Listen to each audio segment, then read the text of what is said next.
Ele riu na frente de todo mundo e disse: "Liga para quem quiser." O velho pai pegou o celular e discou um número. E a voz que saiu daquele aparelho fez o milionário arrogante perder o chão. O que aconteceu depois mudou tudo o que ele pensava saber. Renato Cavalcanti não entrava numa sala sem que todo mundo soubesse disso. Não era arrogância barata, não era pose de novato querendo aparecer. Era algo construído ao longo de anos, tijolo por tijolo, contrato por contrato, até virar uma segunda pele. Ele entrava e o ambiente mudava. As conversas abaixavam, os ombros endireitavam, os olhares seguiam. Era o tipo de presença que não precisava anunciar nada porque já dizia tudo antes de abrir a boca. Naquela manhã, a sala de reuniões do 18º andar da Cavalcanti Incorporações estava cheia do jeito que Renato gostava. Mesa longa de carvalho escuro, cadeiras de couro enfileiradas dos dois lados, ar condicionado na temperatura exata, café fresco na bandeja de prata. Do outro lado do vidro, a cidade se espalhava lá embaixo como um mapa vivo, e Renato olhava para tudo aquilo com a satisfação de quem construiu cada pedaço desse cenário com as próprias mãos. Ao menos era o que ele contava para si mesmo. Os investidores estavam sentados quando ele entrou. 6 homens e 2 mulheres. Todos de empresas grandes, todos ali porque queriam uma fatia do novo empreendimento que a Cavalcanti estava lançando.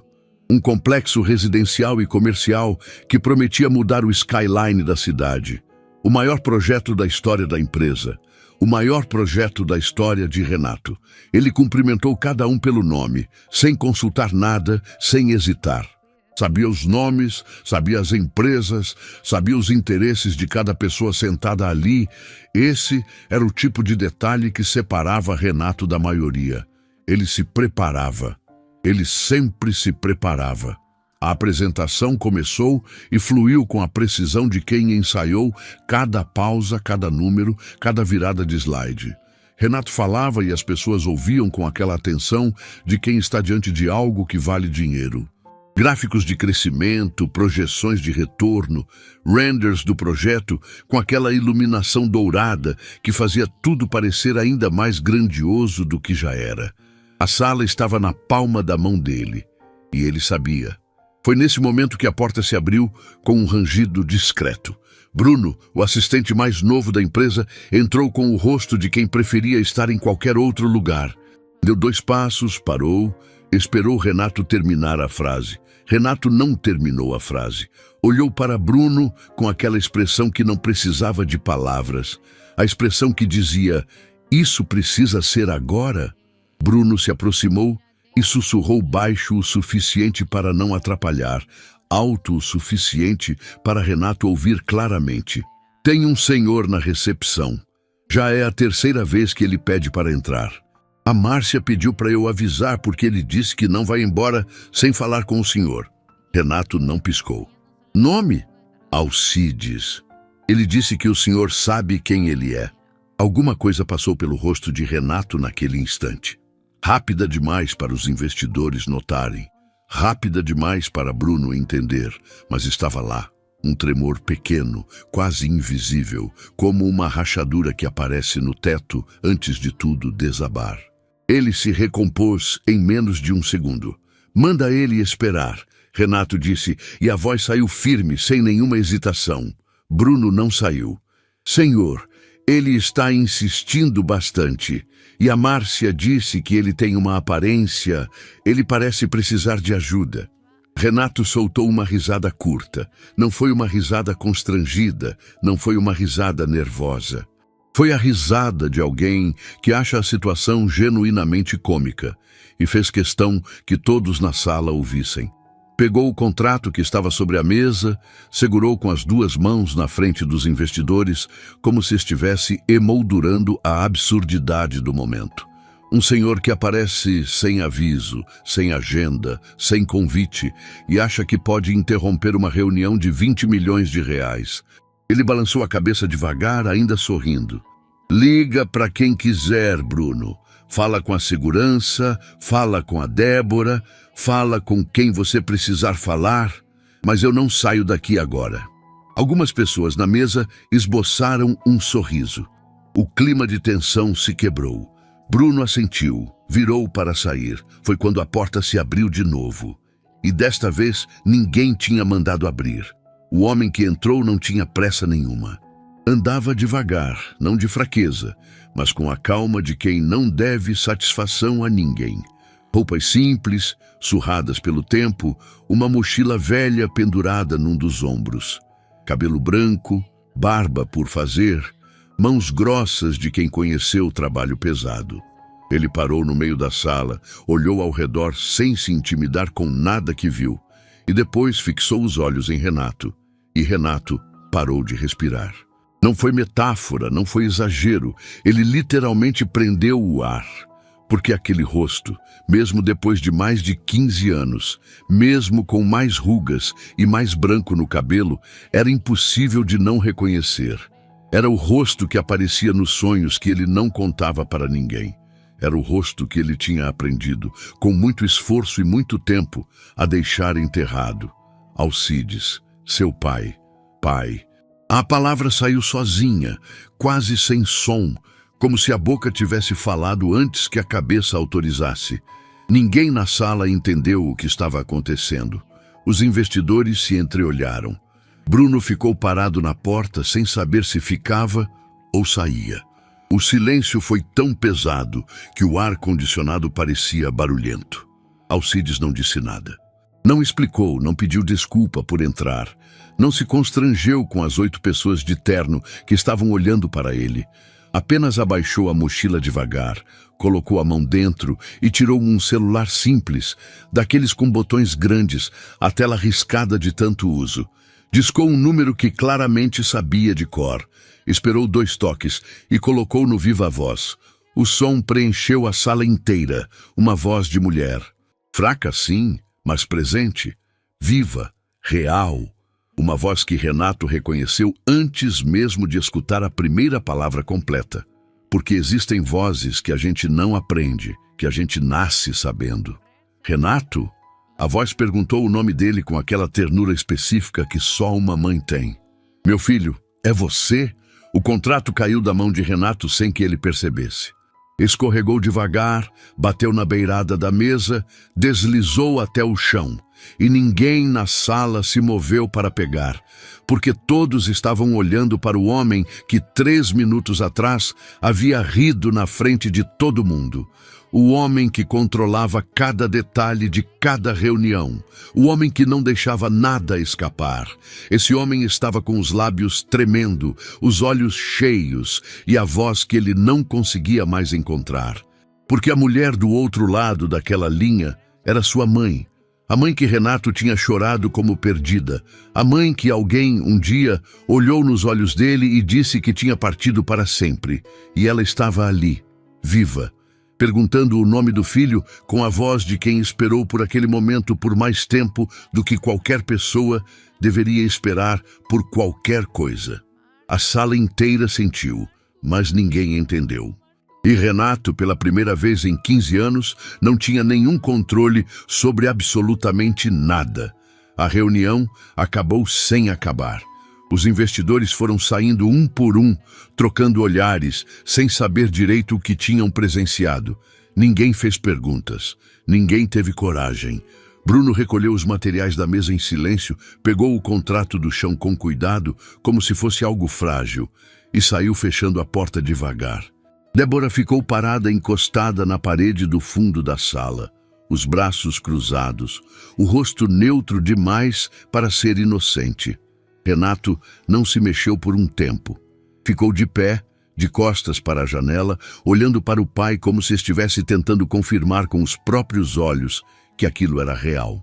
Alcides continuou em pé no meio da sala, sem pressa, sem ansiedade, com a mochila velha de volta no ombro e o celular guardado no bolso. A ligação tinha encerrado, a voz tinha sumido, mas o que ela deixou no ar não ia a lugar nenhum tão cedo. Todo mundo pode sair, Renato disse, e a voz saiu rouca, diferente, como se ele tivesse voltado de algum lugar distante. Débora não saiu.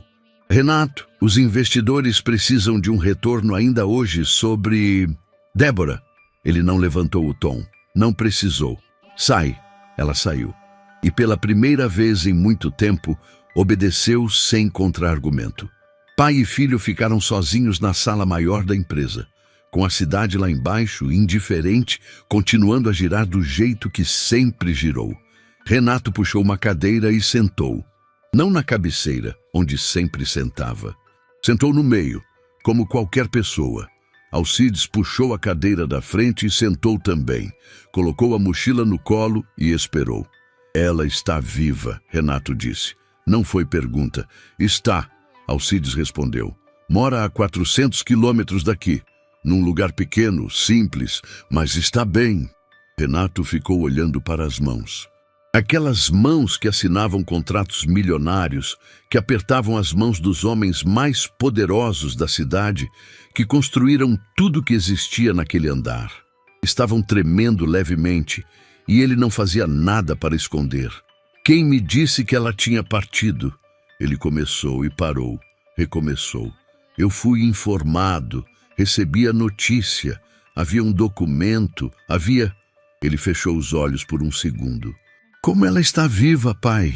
Alcides abriu a mochila. Tirou um envelope pardo, gasto nas bordas, do tipo que já foi aberto e fechado muitas vezes. Colocou sobre a mesa sem floreio nenhum. Tudo que você precisa entender está aqui dentro, ele disse. Mas antes de você abrir isso, eu preciso que você me ouça, porque tem coisa que documento nenhum explica. Renato olhou para o envelope, não estendeu a mão ainda. Fala, ele disse. Alcides respirou fundo. Tinha esperado por esse momento durante anos. Tinha ensaiado o que ia dizer em noites de insônia, em viagens longas, em silêncios que ninguém via. Mas agora que estava ali, as palavras saíram simples, sem ensaio, do jeito que a verdade costuma sair quando finalmente decide aparecer. Quando você tinha 23 anos e acabou de abrir a empresa, sua mãe ficou doente. Não foi grave no começo. Era uma condição que precisava de acompanhamento, de cuidado, de tempo. Ela não queria te preocupar. Você estava começando, estava com aquela energia que a gente só tem uma vez na vida. E ela dizia que não queria ser o peso que ia te puxar para baixo. Renato fechou os olhos. Lembrava daquela época. Lembrava da energia, do medo misturado com ambição, das noites sem dormir, planejando cada passo. Débora apareceu nesse período. Alcides continuou. Você lembra como ela entrou na sua vida? Ela era consultora. Você sabe disso. Era consultora. Alcides repetiu devagar. E em menos de um ano, virou sua sócia. E em 2 anos, era a pessoa mais próxima de você dentro da empresa. Ele pausou. Mais próxima do que eu. Mais próxima do que sua mãe. Renato abriu os olhos. O que você está dizendo? Estou dizendo que Débora conheceu sua mãe naquele período. Foram apresentadas por uma conhecida em comum. E sua mãe, que era uma mulher aberta, que confiava nas pessoas com uma facilidade que às vezes assustava, deixou essa mulher entrar. Alcides olhou direto para o filho. Débora foi a pessoa que chegou até você com a notícia de que sua mãe tinha partido. A sala ficou em silêncio absoluto. Renato se lembrava daquele dia com uma precisão cruel. Lembrava onde estava, o que vestia, o cheiro do café que esfriou na xícara enquanto ele ouvia. Lembrava da voz de Débora, firme, cuidadosa, com aquela expressão de quem estava cumprindo uma obrigação difícil. Lembrava de ter agradecido a ela por ser forte quando ele não conseguia ser. Lembrava de ter chorado no banheiro da empresa por 40 minutos e de ter voltado para a mesa como se nada tivesse acontecido, porque era isso que ele sabia fazer. Ela mentiu para mim, ele disse, não como acusação ainda, como alguém que está testando o peso de uma frase antes de acreditar nela. Ela mentiu para você. Alcides confirmou, sem drama, sem ódio na voz, com a tristeza seca de quem carrega uma verdade pesada há tempo demais. Sua mãe não partiu, sua mãe foi afastada, com uma história que foi construída com cuidado, com documentos que pareciam reais, com detalhes que faziam tudo soar verdadeiro demais para ser questionado. Por quê? A palavra saiu pequena, quase infantil. Alcides abriu as mãos em cima da mesa, porque naquela época sua mãe tinha começado a perceber algumas coisas sobre os negócios que Débora estava estruturando junto com você. Coisas que não fechavam. Sua mãe não entendia de empresa, mas entendia de gente, e ela estava desconfiada. Renato se levantou. Não conseguia ficar sentado. Foi até a janela, ficou de costas para o pai, olhando para a cidade lá embaixo. O mesmo cenário de sempre, o mesmo skyline que ele conhecia de cor, mas algo naquele vidro estava devolvendo um reflexo diferente. Eu tentei chegar até você, Alcides disse para as costas do filho. Muitas vezes. Escrevi, liguei, mandei recado por gente de confiança. Durante anos, Renato, não foram uma ou duas tentativas, foram muitas. Eu nunca recebi nada. Eu sei, porque eu também fui bloqueado. A voz do pai ficou mais baixa, mas não fraquejou. Cada mensagem que eu mandei foi interceptada. Cada ligação que eu fiz para os números da empresa foi encaminhada para alguém que dizia que você não queria contato. Chegaram a me dizer numa ocasião que você mesmo tinha pedido para não ser incomodado por mim. Renato virou para o pai. Eu nunca pedi isso. Eu sei, Alcides disse simplesmente. Eu sei que você não pediu, mas na época eu não tinha como provar. E tem uma coisa que destrói a gente mais do que qualquer briga, mais do que qualquer discussão. É o silêncio. É achar que a pessoa que você ama escolheu ficar longe. Renato voltou para a cadeira. Sentou pesado, como alguém que acabou de carregar algo muito longe. E a minha mãe ficou sabendo de tudo isso? Aos poucos. Sua mãe é uma mulher forte, mas aquilo pesou. Ficar longe de você não foi escolha dela, foi uma situação que foi criada para parecer escolha dela. Quando ela entendeu o tamanho do que tinha acontecido, já tinham se passado anos, e ela tinha medo. Alcides parou. Medo de chegar até você, depois de tanto tempo, e você não acreditar. Medo de que alguém tivesse plantado uma versão de quem ela era que ela não conseguiria desfazer. Ela tinha medo que eu não acreditasse nela. Renato repetiu devagar. Tinha. E eu vou ser honesto com você, filho. Eu também tive esse medo.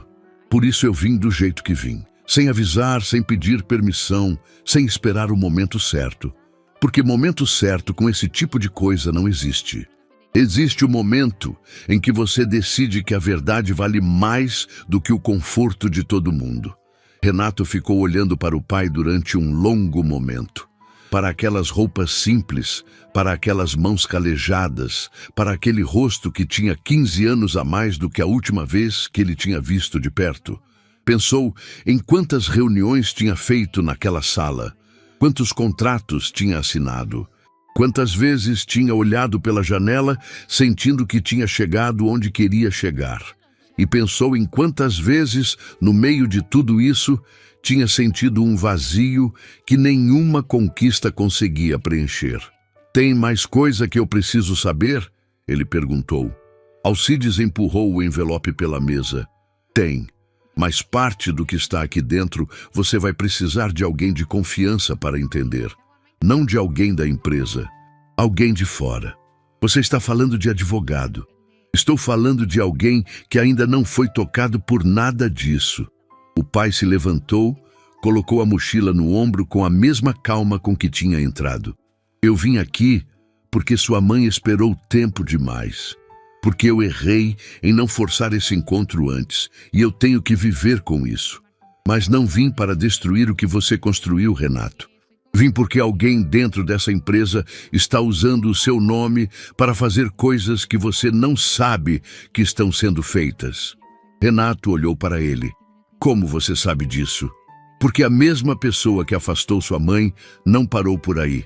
Alcides caminhou até a porta, parou com a mão na maçaneta. Abra o envelope, leia com calma.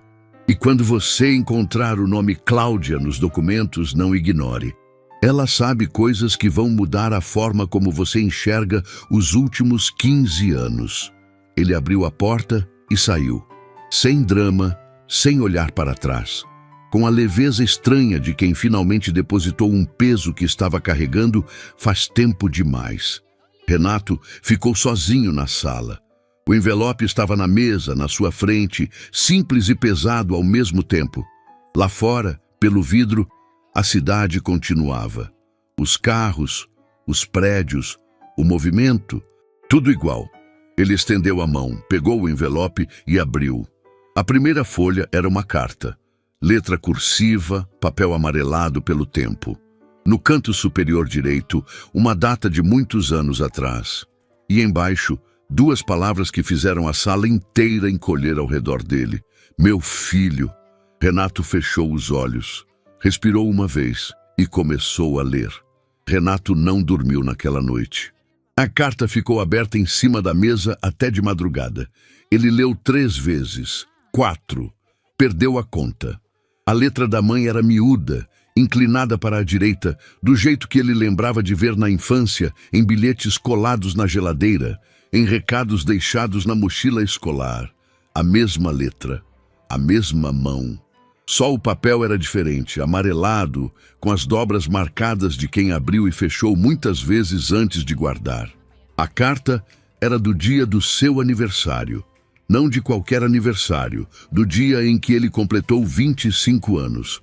O mesmo dia em que Débora tinha chegado até ele com o rosto composto e a voz cuidadosa para dizer que sua mãe havia partido.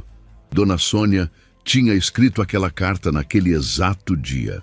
Estava viva, estava bem, e estava escrevendo para o filho que completava 25 anos sem saber que a mãe estava do outro lado de uma mentira. Renato dobrou a carta com cuidado, colocou dentro do envelope e ficou olhando para a janela até o céu clarear. De manhã, ele chegou na empresa antes de todo mundo. Pediu para Bruno chamar Débora assim que ela chegasse, sem explicar o motivo, sem dar pista nenhuma do que estava sentindo. Enquanto esperava, ligou para um advogado que conhecia há anos, alguém de fora da empresa, alguém que nunca tinha tido nenhuma ligação com Débora. O nome era Matheus Andrade, jovem, meticuloso, com uma reputação construída em cima de uma palavra só: honestidade. Preciso que você analise alguns documentos, Renato disse quando Matheus atendeu. Hoje, se possível agora. E bem, posso estar aí em 1 hora, Matheus respondeu sem fazer pergunta nenhuma. Essa foi a primeira decisão certa que Renato tomou em muito tempo. Débora chegou 40 minutos depois.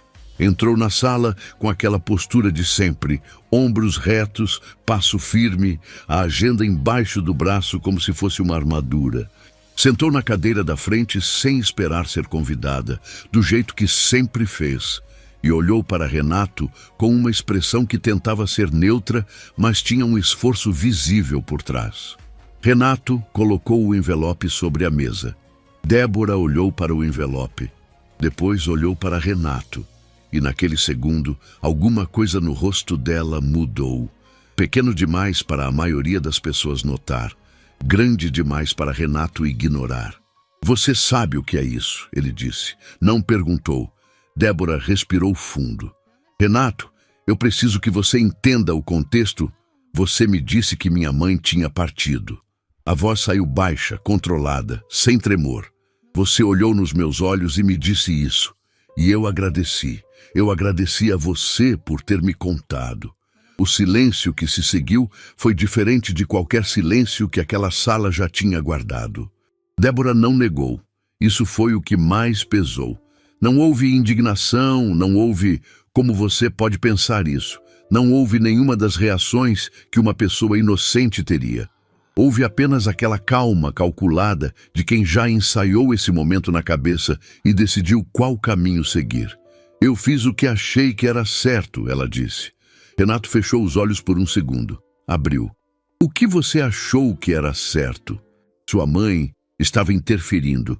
Ela tinha começado a questionar decisões, a fazer perguntas para pessoas erradas, a criar um clima de desconfiança num momento em que a empresa precisava de estabilidade.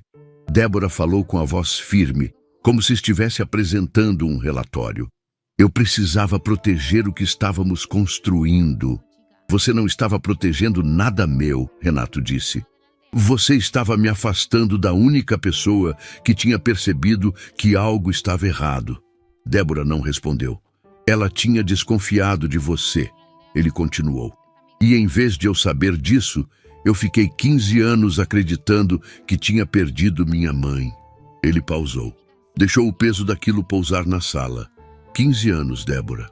Ela olhou para a mesa. Pela primeira vez desde que tinha entrado na sala, não tinha resposta calculada. Foi nesse momento que Matheus bateu na porta. Renato pediu que entrasse. Matheus Andrade tinha pouco mais de 30 anos, jeito quieto, olhos que observavam mais do que a maioria das pessoas percebia. Entrou, cumprimentou os dois com um aceno e ficou de pé perto da porta esperando instrução. Débora, pode sair, Renato disse. Ela se levantou devagar, pegou a agenda, caminhou até a porta e parou com a mão na maçaneta, de costas para os dois. Renato, tudo que eu fiz foi para que você chegasse onde chegou. Eu sei, ele respondeu, e é exatamente isso que me parte. Ela saiu. Matheus ficou olhando para a porta fechada por um segundo, depois olhou para Renato. Posso perguntar por onde começo? Pelo começo de tudo, Renato disse, empurrando o envelope pela mesa, e por tudo que vier depois. Matheus trabalhou durante horas. Renato deixou a sala para ele, pediu que ninguém interrompesse e ficou no corredor com o celular na mão, pensando em ligar para o pai. Não ligou ainda. Havia algo que precisava ser confirmado antes. No fim da tarde, Matheus abriu a porta e pediu que Renato entrasse. Tinha documentos espalhados pela mesa, alguns com marcações a lápis, outros com pequenos papéis coloridos nas bordas. Matheus era daqueles que trabalhava com método, e o método estava visível em cada detalhe daquela organização. Tem irregularidades, ele disse direto, sem rodeio. Não são pequenas, são sistemáticas, distribuídas ao longo de anos, do tipo que só aparecem quando alguém sabe exatamente onde esconder. Renato ficou de pé, de braços cruzados, ouvindo. Existe uma estrutura de valores que saiu da empresa por caminhos que não passaram pela sua aprovação. Contratos com fornecedores que faturam mais do que entregam. Uma conta que recebe uma porcentagem pequena de cada operação grande. Pequena o suficiente para não chamar a atenção. Grande o suficiente para acumular durante anos. Quanto tempo isso está acontecendo? Matheus hesitou. Pelo que consigo ver aqui, desde o início, Renato não falou nada. Ficou olhando para os documentos espalhados na mesa que tinha sido do avô, que ele trouxe do interior quando montou o primeiro escritório, que tinha carregado para cada sede nova da empresa porque sentia que precisava de algo que fosse só dele naquele ambiente. Uma mesa com história. E agora ela estava coberta de provas de uma traição que tinha começado antes de tudo. Tem mais, Matheus disse, com o cuidado de quem sabe que a próxima frase vai doer. Tem um nome aqui nos registros mais antigos. Uma mulher que assinou como testemunha em 2 dos contratos originais. O nome é Cláudia Ferraz. Renato levantou os olhos.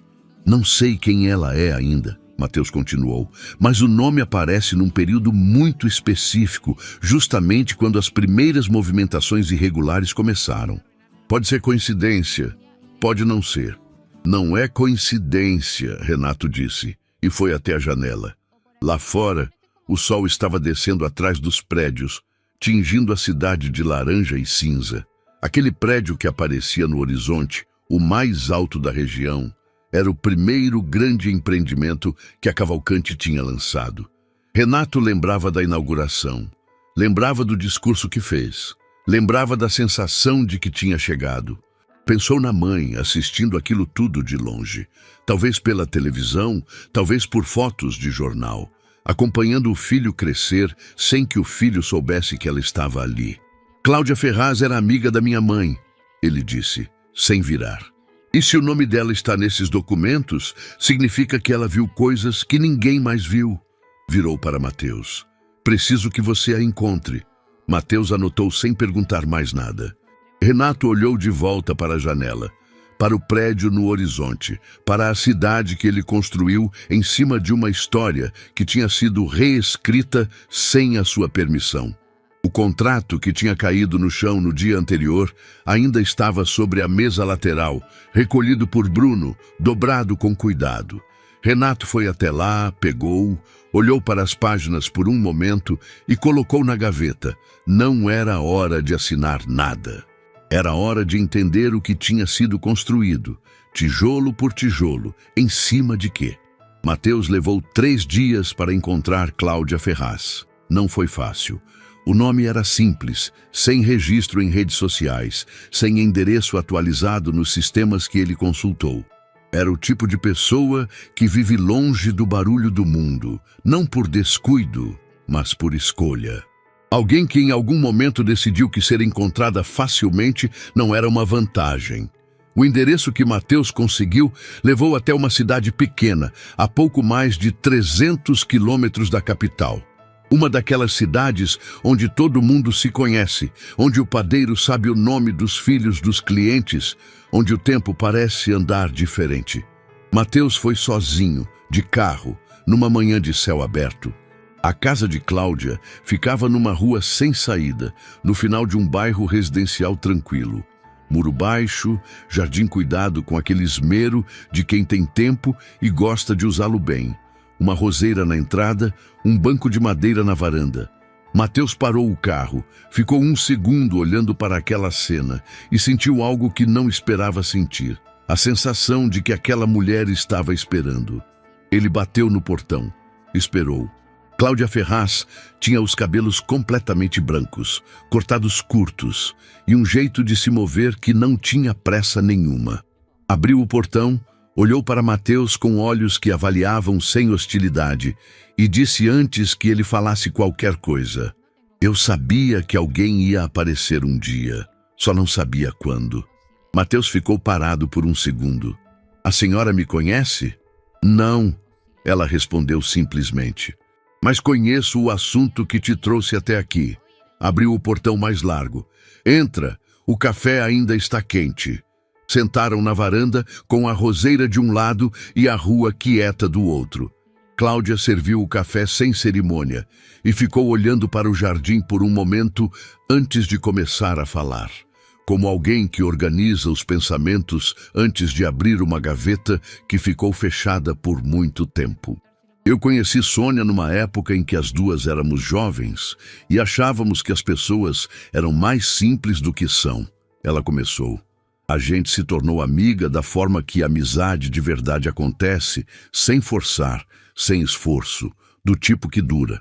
"A senhora conheceu Renato também?" "Conheci quando ele ainda era menino.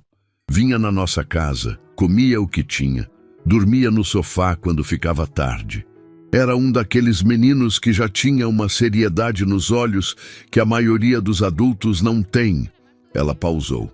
A Sônia tinha um orgulho daquele filho que ela mal conseguia esconder. Mateus colocou o café na mesa.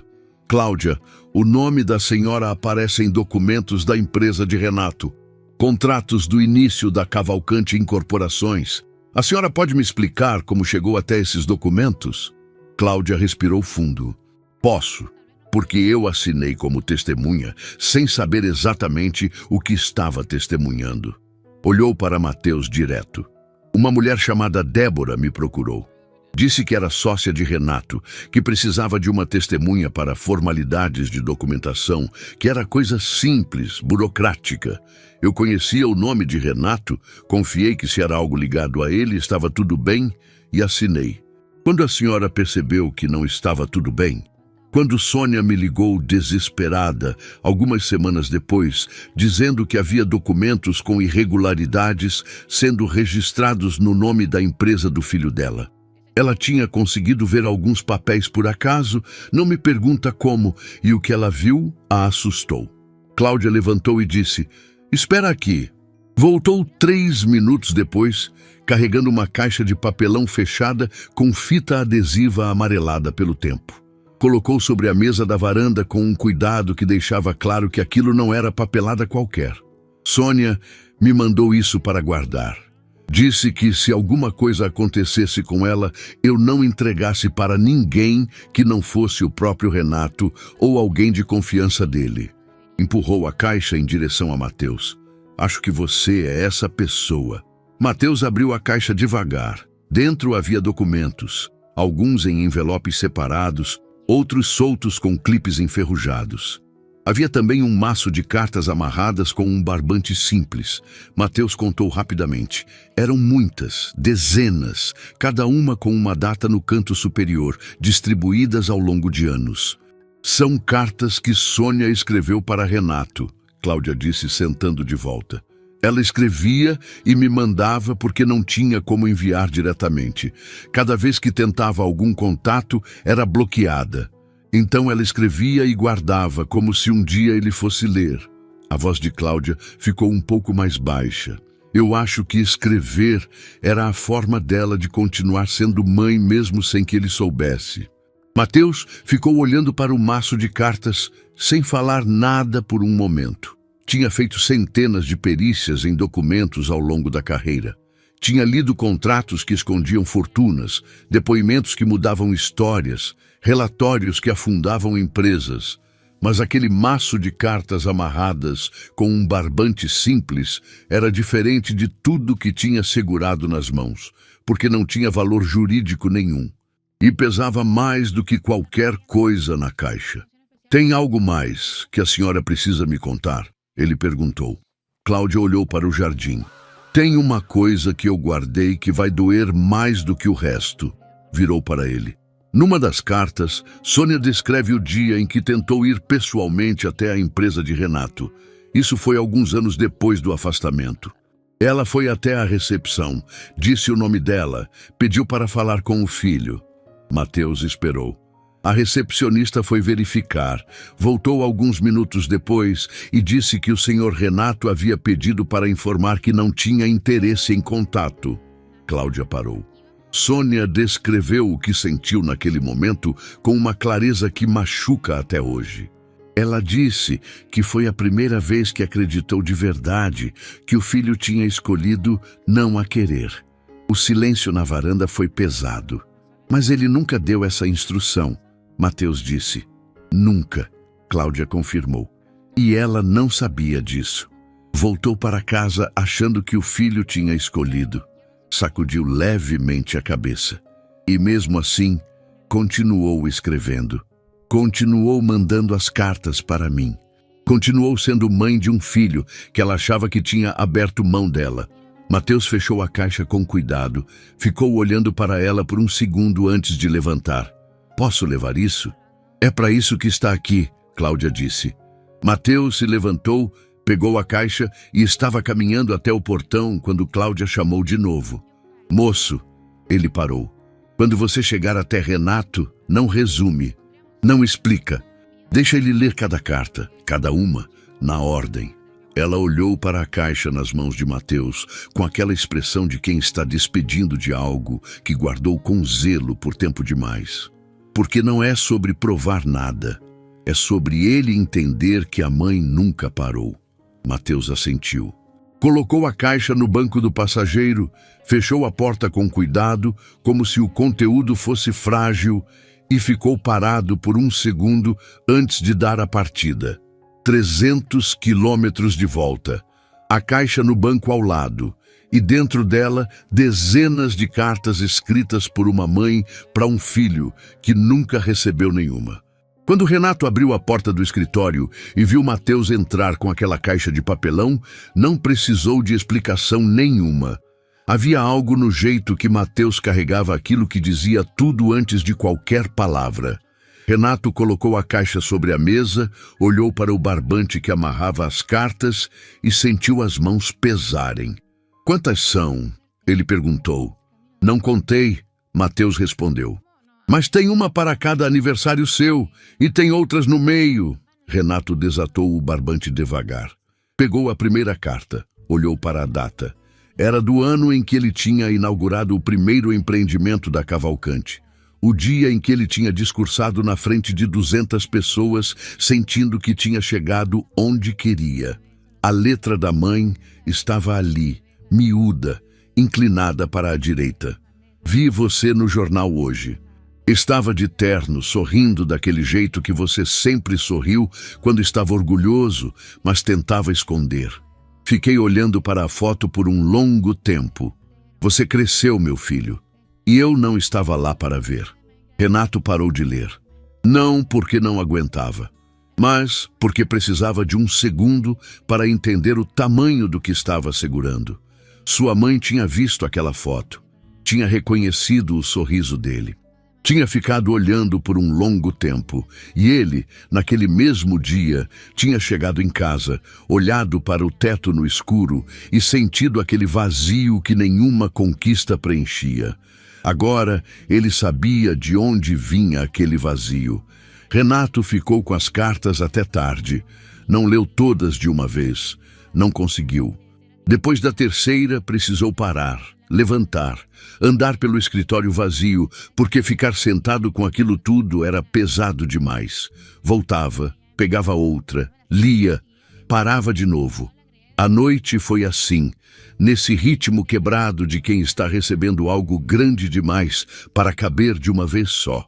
Tinha a carta do dia em que ele assinou o primeiro contrato grande da Cavalcante. Tinha a carta do ano em que a empresa foi citada numa revista de negócios pela primeira vez. Tinha a carta de um ano em que aparentemente nada de especial tinha acontecido na empresa. Mas Sônia escrevia que havia sonhado com ele e acordado com saudade. Cada carta era uma prova de presença, de uma mãe que não tinha ido a lugar nenhum. A última carta da pilha era diferente das outras, mais curta. A letra um pouco menos firme, como se a mão tivesse cansado ou a emoção tivesse atrapalhado. Estava escrita há poucos meses. Alcides me disse que vai até você. Eu pedi que não fosse, fiquei com medo do que você ia pensar, do que ia sentir. Mas ele disse que já esperou tempo demais e que pai não desiste. Eu não dormi direito desde que ele saiu. Fico pensando se você vai atender, se vai ouvir, se vai acreditar. E fico pensando numa coisa que não consigo tirar da cabeça. Se você um dia ler isso, quero que saiba que eu nunca escolhi ficar longe. Nunca. Nem um dia. Renato dobrou a carta. Colocou junto com as outras. Amarrou o barbante no mesmo lugar onde estava antes. Ficou olhando para a caixa por um longo momento. Depois, pegou o celular e ligou para Mateus. Era quase meia-noite. Preciso do endereço, ele disse quando Mateus atendeu. Mateus não perguntou qual endereço. Te mando agora. Renato saiu antes do sol nascer. Não avisou ninguém na empresa. Não levou assessor, não levou motorista. Pegou o carro que ficava na garagem de casa, aquele que ele quase nunca usava, porque sempre havia alguém para dirigir. E foi sozinho. O celular ficou no banco do passageiro com a tela virada para baixo. Não queria falar com ninguém. Não queria pensar em investidores, em contratos, em Débora, em nada que tivesse CNPJ. 300 e poucos quilômetros de estrada com o sol nascendo pela janela do lado direito. Renato não ligou o rádio. Ficou com o silêncio mesmo, que era desconfortável no começo e foi ficando necessário com o tempo. Era o tipo de silêncio que a vida de Renato não tinha mais espaço para acomodar. E ele só percebeu isso agora, dirigindo sozinho numa estrada de interior com uma caixa de cartas no banco de trás. Chegou na cidade perto do meio da manhã. Era menor do que ele imaginou. Uma praça no centro com uma igreja de fachada antiga, comércio simples nas calçadas, gente andando sem pressa. Renato parou numa padaria para pegar o endereço certo no mapa e ficou um segundo olhando pela janela do carro para aquela movimentação tranquila. Pensou que a mãe andava por aquelas ruas. Fazia compras naqueles mercados. Conhecia as pessoas que passavam. Tinha construído uma vida inteira num lugar que ele nunca tinha visto. A rua era residencial, arborizada, com casas de tamanhos diferentes, mas todas com aquele cuidado de quem mora há tempo e tem orgulho do lugar. Renato foi diminuindo a velocidade sem perceber, como se o corpo estivesse adiando o que a cabeça já tinha decidido. A casa tinha o número que Mateus mandou. Portão de ferro simples, jardim pequeno na frente, uma mangueira velha no canto do quintal, com a sombra espalhando pelo chão. Uma cadeira de balanço na varanda, vazia. Renato parou o carro, desligou o motor, ficou parado. Não saiu por um tempo. Ficou com as mãos no volante, olhando para aquela casa como alguém que está do lado de fora, de algo que sempre foi seu, mas nunca soube. Pensou em tudo que ia dizer. Ensaiou frases, descartou todas. Não havia frase certa para aquele momento, nunca ia haver. Abriu a porta e saiu. O portão estava destrancado. Empurrou devagar, entrou no jardim e foi andando pelo caminho de pedras que levava até a varanda. Cada passo custava alguma coisa. Não era medo, era o peso de tudo que estava prestes a mudar. Antes de chegar na porta, ouviu um barulho dentro da casa. Passos. Depois, silêncio. Depois a porta se abrindo. Dona Sônia apareceu na soleira. Renato parou. Ela estava mais velha, claro que estava. 15 anos não passam sem deixar marca. O cabelo que ele lembrava escuro estava grisalho agora, preso atrás com um grampo simples. Ela usava um avental por cima da roupa, como se tivesse sido interrompida no meio de alguma coisa. As mãos estavam levemente úmidas, talvez de lavar louça, talvez de nervoso. Mas os olhos eram os mesmos, exatamente os mesmos. Ela olhou para ele durante um segundo inteiro, sem falar. Como se precisasse confirmar com os próprios olhos que era real. Que ele estava ali, de pé, no jardim dela, depois de tudo. Renato. A voz saiu pequena. Não foi exclamação, não foi choro imediato. Foi só o nome dele, dito com uma ternura que ele não ouvia desde que era criança. E não sabia que sentia falta até ouvir de novo. Ele não conseguiu falar. Ficou parado no caminho de pedras, com 15 anos de distância entre os dois, e não achou nenhuma palavra que fosse suficiente. A garganta fechou. Os olhos esquentaram. E Renato, que tinha aprendido a controlar cada reação, em cada reunião, de cada ano da vida adulta, não controlou nada. Sônia desceu o degrau da varanda. Caminhou até ele. E quando chegou perto, não disse nada, não perguntou nada, não explicou nada. Só abriu os braços. E ele foi. Foi como filho, como criança. Com aquele abandono completo de quem finalmente chegou num lugar seguro, depois de muito tempo fingindo que não precisava de nenhum lugar assim. Ficaram abraçados no jardim por um tempo que nenhum dos dois mediu. A mangueira fazia sombra. A rua estava quieta. O mundo continuava existindo em algum lugar distante, com seus contratos e suas reuniões e suas urgências. Mas ali, naquele jardim, o único tempo que existia era aquele. Foi Sônia quem falou primeiro, com a voz abafada no ombro do filho. "Eu vi você no jornal tantas vezes", ela disse. "Cada vez que saía uma notícia eu recortava. Tenho uma caixinha lá dentro cheia de recorte de jornal." Renato riu. Foi um riso molhado, partido no meio, mas foi riso. "A senhora guardou o recorte de jornal." "Guardo até hoje." Ela se afastou um pouco para olhar para o rosto dele. Levantou a mão e tocou no rosto do filho com uma leveza que só mãe tem. "Você cresceu. A senhora também." Ela sorriu. E aquele sorriso era o mesmo de quando ele era menino e chegava em casa com alguma conquista pequena, que só ela achava importante o suficiente para comemorar. Entraram na casa. Sônia fez café, colocou na mesa, sentou na cadeira da frente. Renato olhou ao redor. A casa era simples, limpa, com aquele cheiro de lar que alguns lugares têm e outros nunca vão ter. Em cima de uma estante havia uma caixinha de madeira. Do lado, uma foto desbotada numa moldura simples. Renato se levantou, foi até lá. Era uma foto dele, tirada de um jornal, recortada com cuidado. A foto da inauguração do primeiro empreendimento. Ele de terno, sorrindo, com aquele sorriso que a mãe tinha descrito na carta.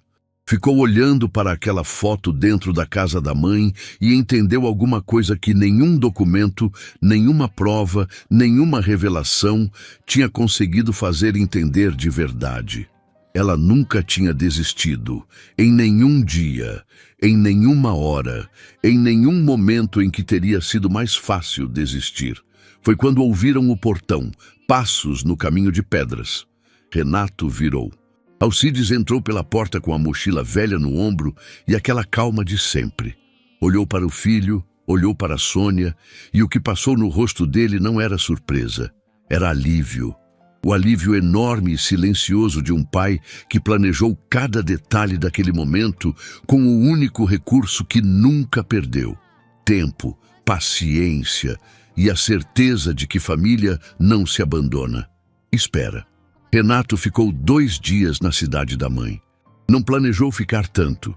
Chegou pensando que ficaria algumas horas, resolveria o que precisava resolver emocionalmente e voltaria.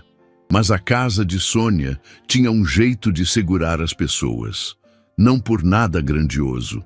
Pelo contrário. Pelo café que ela fazia 2 vezes por dia na hora certa. Pelo silêncio que não precisava ser preenchido. Pelo jeito que ela perguntava se ele tinha dormido bem, com a naturalidade de quem nunca deixou de ser mãe. Alcides dormiu no quarto de hóspedes, Renato no sofá da sala, debaixo de uma manta que cheirava a armário antigo. E naquela segunda noite, olhando para o teto daquela casa simples, ele pensou que não dormia assim, sem ansiedade, sem o peso de amanhã, fazia mais tempo do que conseguia lembrar. Na manhã do segundo dia, os 3 tomaram café juntos na mesa pequena da cozinha. Não houve grande conversa. Sônia falou do jardim, de uma vizinha que tinha tido um bebê semanas atrás, de uma receita que estava querendo tentar. Alcides ouvia e respondia com aquela economia de palavras que era a marca dele.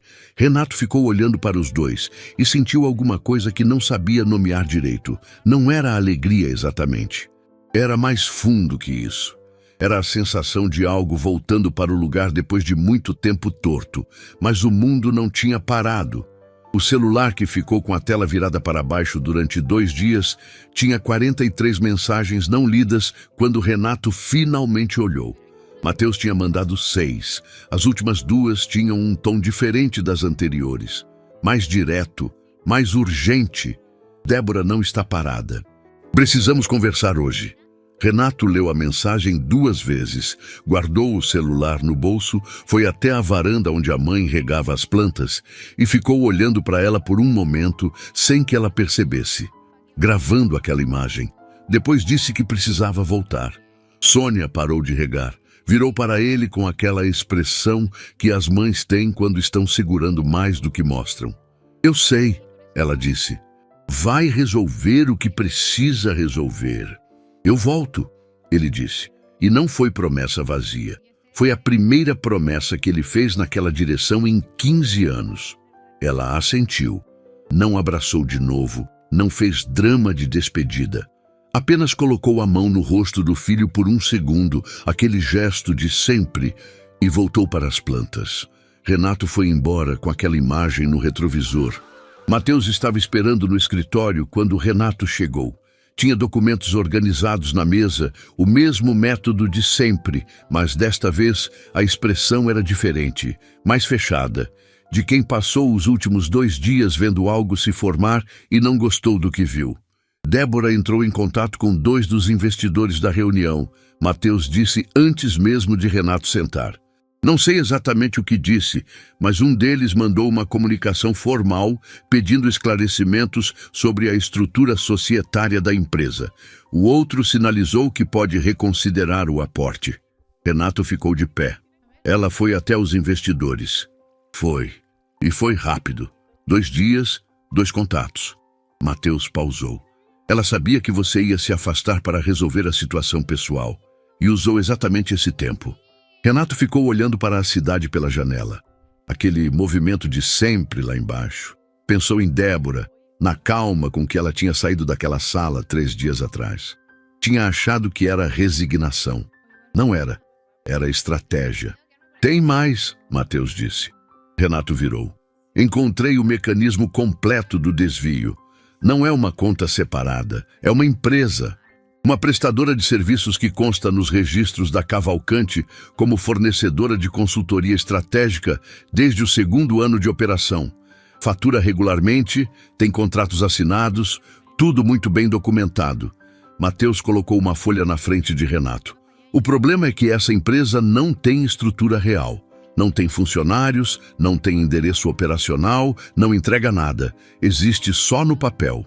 Renato olhou para a folha, para o nome da empresa, para o CNPJ, para a data de constituição.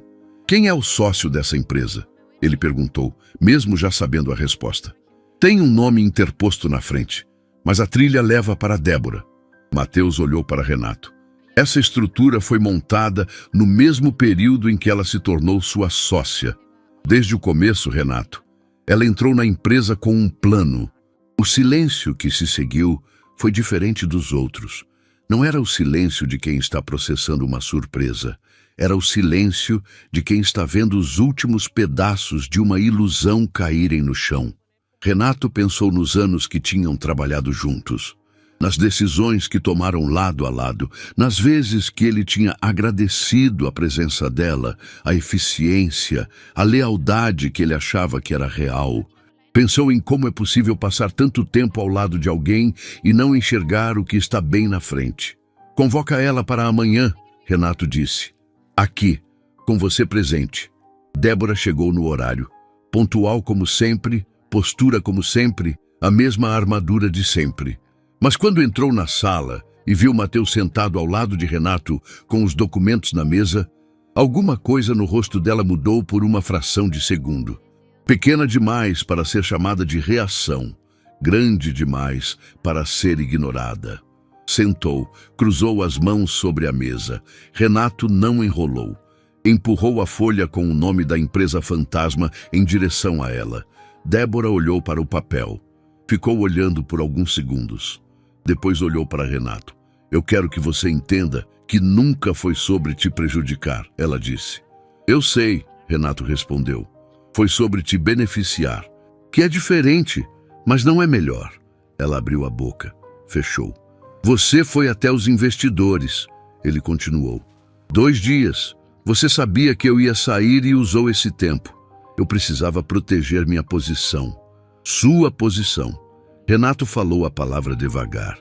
Você passou 15 anos construindo uma posição dentro da minha empresa, usando dinheiro que não era seu e informações que não eram suas. Afastou minha mãe porque ela tinha percebido. Bloqueou meu pai porque ele sabia. E quando tudo começou a desmoronar, foi até os investidores para garantir que você ainda tivesse alguma carta na manga. Débora ficou em silêncio. Foi Mateus quem falou.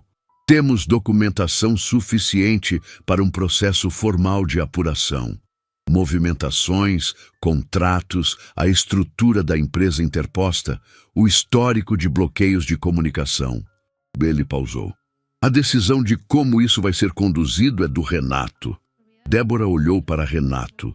E pela primeira vez em todo aquele tempo, o que havia nos olhos dela não era cálculo. Era algo mais parecido com o peso de quem carregou uma construção grande demais, por tempo demais, e finalmente não tem mais força para sustentar. O que você quer? Ela perguntou. Quero que você assine o afastamento formal, Renato disse. Quero que a estrutura da empresa fornecedora seja desfeita com auditoria completa. E quero que os investidores recebam a versão correta do que aconteceu. Ele pausou. Sem escândalo, sem exposição pública, mas com a verdade. Débora ficou olhando para ele por um longo momento. Por que sem escândalo? Ela perguntou, genuinamente sem entender. Renato pensou na mãe na varanda regando as plantas. Pensou no pai entrando pela porta da sala com a mochila velha e o alívio no rosto. Pensou nas cartas amarradas com barbante dentro de uma caixa de papelão guardada por uma amiga numa cidade pequena. Porque eu não quero construir o que vem a seguir em cima de destruição, ele disse. Já tem fundação torta demais nessa história. Débora assinou os documentos naquele mesmo dia. Saiu da sala sem drama, sem palavra final, sem a dignidade performática de sempre. Saiu como alguém que finalmente parou de fingir que o peso que carregava era leve. Mateus organizou os papéis, colocou na pasta e ficou olhando para Renato por um segundo. É isso? É isso, Renato respondeu. Mas não era. Tinha uma coisa ainda, a mais importante.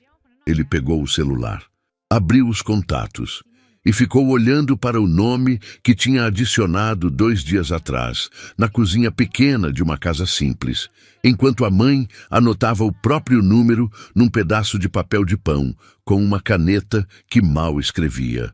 Ainda não era hora de ligar, mas estava quase. Renato passou a semana seguinte trabalhando diferente. Não era só o ritmo, era outra coisa, mais difícil de nomear. Era como se ele tivesse voltado da cidade da mãe com menos peso nos ombros e mais clareza nos olhos. As decisões saíam mais diretas. As conversas eram mais curtas e mais honestas. Bruno percebeu. Mateus percebeu. Até os funcionários que mal tinham contato direto com ele perceberam que algo tinha mudado no homem que chegava antes de todo mundo e ficava até depois de todo mundo. A primeira coisa que Renato fez foi ligar pessoalmente para cada um dos 2 investidores que Débora havia contactado. Não mandou e-mail, não delegou para a assessoria, não pediu que Mateus intermediasse. Ligou ele mesmo, explicou a situação com a honestidade direta de quem não tem mais interesse em manter aparências e ouviu o que cada um tinha a dizer. Um deles manteve o afastamento. O outro, depois de uma conversa longa e sem rodeio, decidiu continuar. Renato aceitou os 2 resultados com a mesma serenidade. A auditoria nas contas da empresa avançou durante aquela semana com Mateus, conduzindo cada etapa. O que foi desviado ao longo dos anos foi mapeado com precisão. Uma parte significativa podia ser recuperada, outra parte não. Renato olhou para os números finais.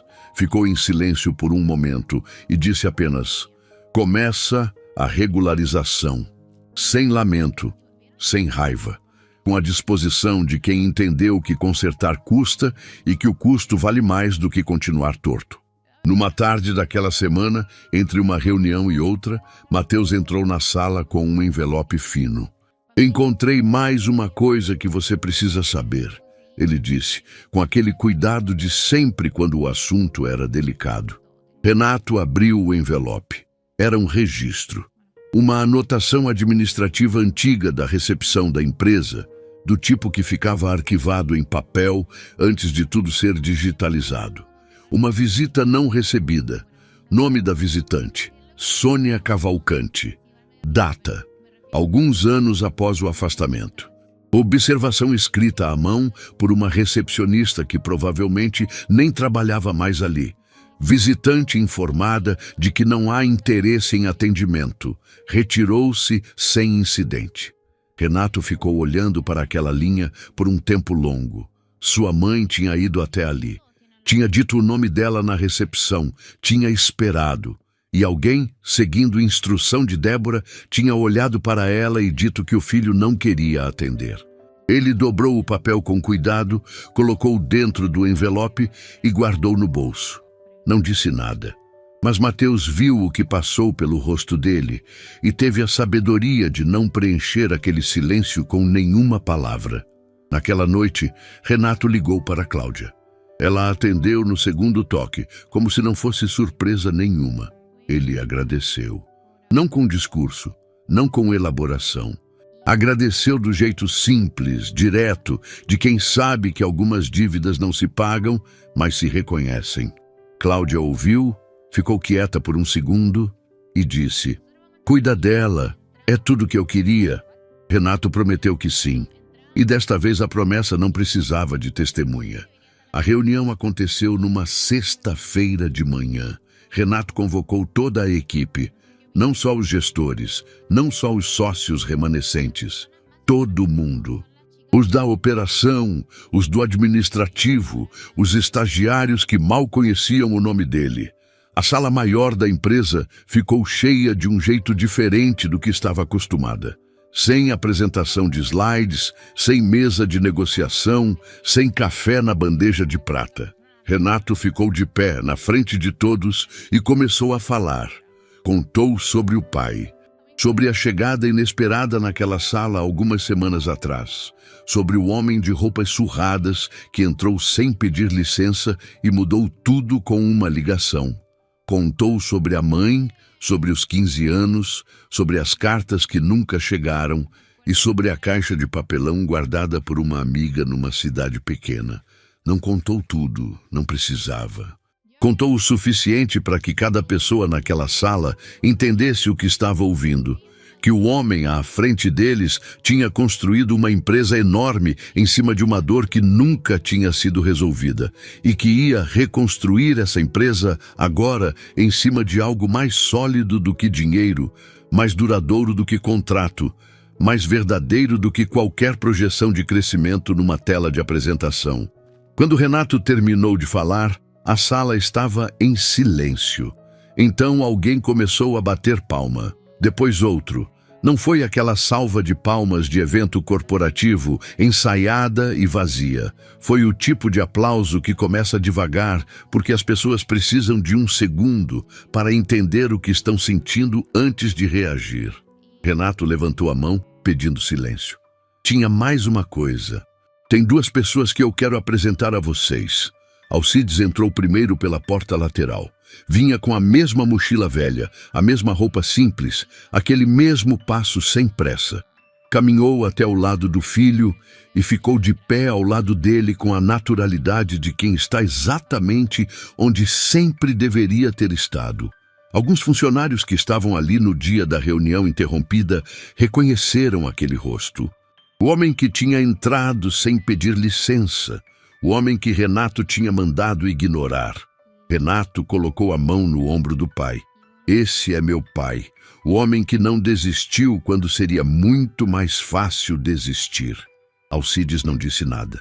Não precisava. Ficou olhando para aquela sala cheia de gente com os olhos brilhando e a compostura intacta de sempre. Mas quem olhava de perto via tudo. Depois, Sônia entrou. Vinha devagar, com aquele jeito dela de não ter pressa, o cabelo grisalho preso, as mãos juntas na frente. Olhou para a sala, para toda aquela gente olhando para ela e sorriu com uma leveza que não combinava com tudo que tinha passado. Era o sorriso de quem chegou depois de uma viagem muito longa e finalmente reconhece o destino. Renato foi até ela, ficou ao lado dela e disse para a sala inteira: "Essa é minha mãe", que nunca parou de ser mãe, mesmo quando alguém fez de tudo para convencer os dois de que esse tempo tinha acabado. Não houve aplauso dessa vez. Houve algo mais raro numa sala corporativa. Houve emoção de verdade. Gente que olhou para o lado para não mostrar que estava chorando. Gente que não se importou em mostrar. Mais tarde, quando a sala tinha esvaziado e restavam só os três, Renato foi até a janela. O mesmo lugar de sempre, a mesma cidade lá embaixo. Mas o homem que estava olhando para ela era diferente do que ocupava aquele mesmo espaço semanas atrás. Alcides ficou sentado numa cadeira, quieto, a mochila no colo. Sônia caminhou até o lado do filho e ficou olhando para a cidade com ele. Não disse nada. Só ficou ali, ombro a ombro, como se aquele gesto simples fosse capaz de cobrir 15 anos de distância. E de alguma forma era. Renato tirou o celular do bolso, abriu os contatos, ficou olhando para o nome que tinha adicionado na cozinha pequena daquela casa simples, escrito com a letra dele numa agenda de papel antes de ser passado para o celular. Um nome que por 15 anos ele acreditou que não podia mais chamar. Olhou para a mãe ao lado dele. Ela estava olhando para a cidade, sem perceber o que ele estava prestes a fazer. Renato discou, esperou, 2 toques, 3. Do outro lado, uma voz atendeu. Era Cláudia. Liguei para agradecer de novo, ele disse. E para falar que ela está aqui. Ouviu a voz de Cláudia partir do outro lado da linha. Uma risada molhada, daquelas que acontecem quando a emoção e o alívio chegam juntos, e não cabe em nenhum dos dois separado. Renato desligou, guardou o celular no bolso e ficou ali, entre o pai sentado em silêncio e a mãe de pé ao lado, olhando para a cidade que tinha construído, pensando que demorou demais para entender uma coisa que estava ali desde o começo, esperando. Que o maior patrimônio que um homem pode ter não aparece em nenhum balanço. Não tem CNPJ, não tem contrato, não precisa de assinatura, não cresce com juros e não se perde em auditoria. É o tipo de coisa que uma mochila velha carrega melhor do que qualquer maleta de executivo. E que um pai com roupas surradas pode entregar de volta ao filho mais rico do que qualquer herança que o mundo conhece. Legal. ¿Qué tal todo? Bien, al principio fue horrible porque me empecé a buguear con todo y empecé a hacer todo mal y se me empezaron a buguear las cosas y todo mal. Otra vez se cayó. Estaba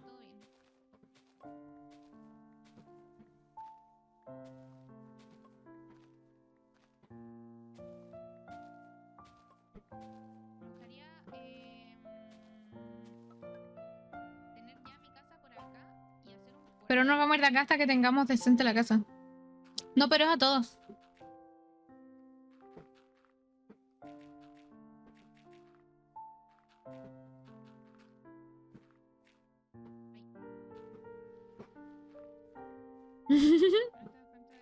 ¿Qué tiene?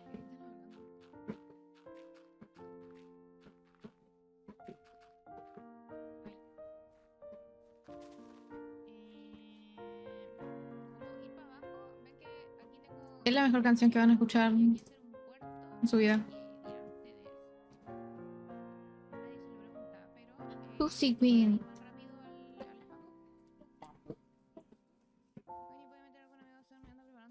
Sí, literal.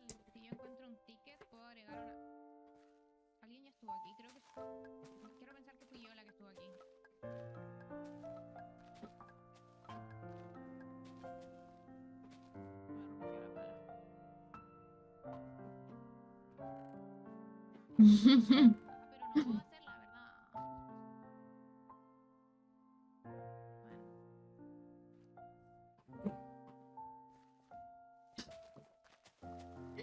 Es que yo pongo las canciones que más me dan risa, ¿ok? Oye,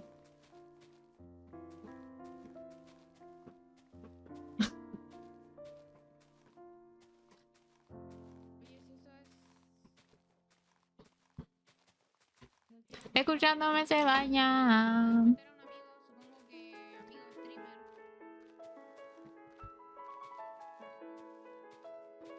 Escuchándome se baña.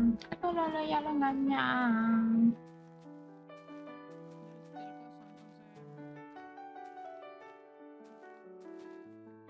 Murió, parece. Yo creo que ideal es un amigo. Oigan, tengo configurada. Están hablando en el.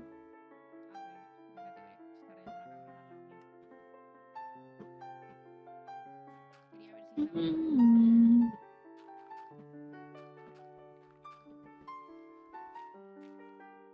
si estaba... Ella era súper correcta. Hoy día va a ser un día bastante más chill porque el primer día, todo construyendo, todo haciendo sus cosas, sus bases. No sé cómo. Toma Belcos. Me siento. Lo que más me gusta de Minecraft es decorar. Me encanta decorar. Decoro como la ñoña, sí, pero me encanta decorar.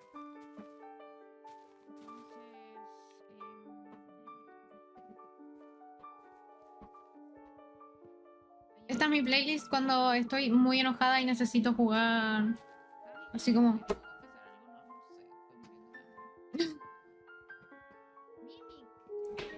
Yo. Ya voy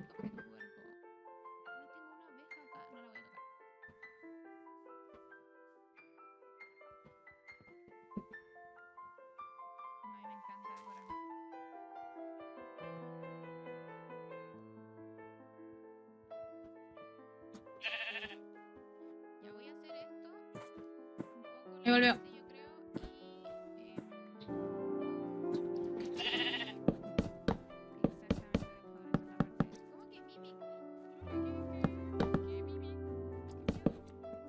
esta canción no la puedo cantar. No me representa. No me representa para nada.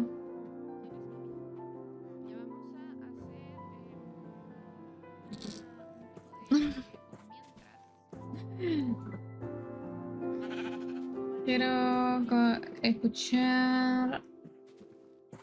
¿Qué quiero escuchar? No sé qué quiero escuchar. Vamos a poner ya mi playlist de rock. Mi playlist de rock, que es la playlist más chill, así me callo el hocico un rato. ¿Les parece? A mí me parece bastante.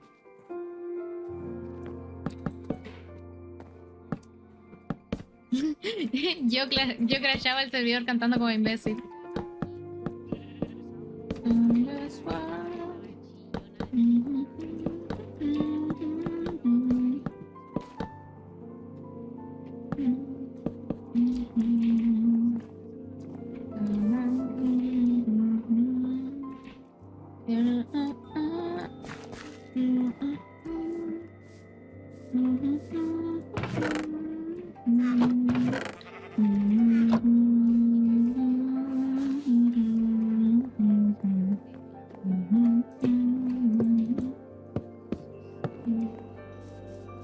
Black hole sun wants to come, wants to wait away. Black hole sun wants to come, wants to come.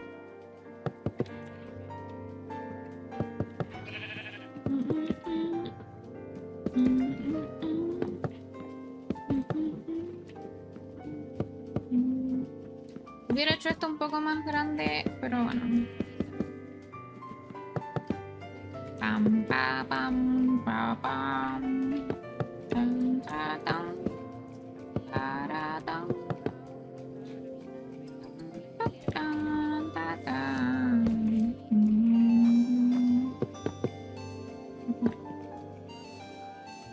Esto lo voy a reemplazar. Ya no, igual sí puede estar decente. Black hole sun wants to come, wants to wait away. Black hole sun wants to come.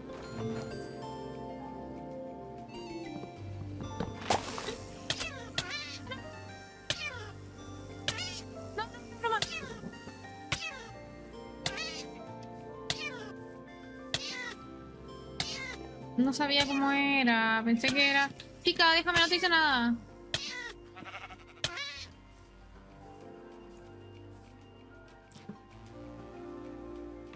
Black hole sun, black hole sun,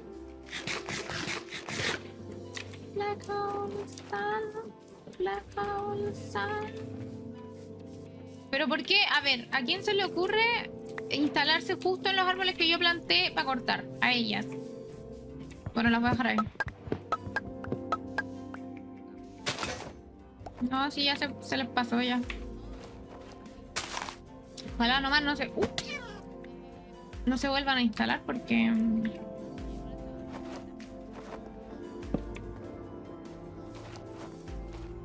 va a estar complicado sacarlas. Se supone que con estas garras yo debería picar más rápido. Se supone, allegedly.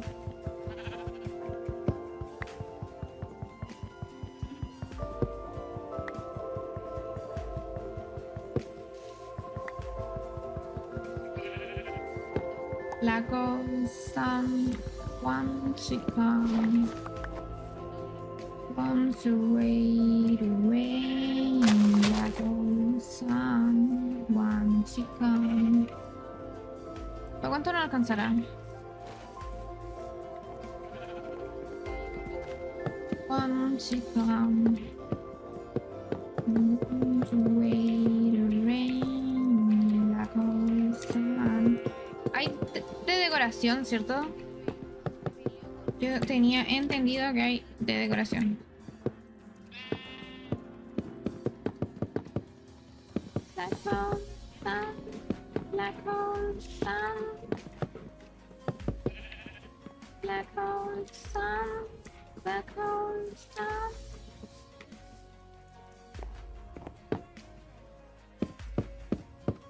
Ah, no me la conté. Ah, no, está bien. Porque esto va a ser mi casa, ¿vale? Y después abajo, no sé. Por aquí podríamos poner la cafetería. Digo yo. Voy a guardar mis cosas. No tienen el... para llevar las cosas así. Como el carry on.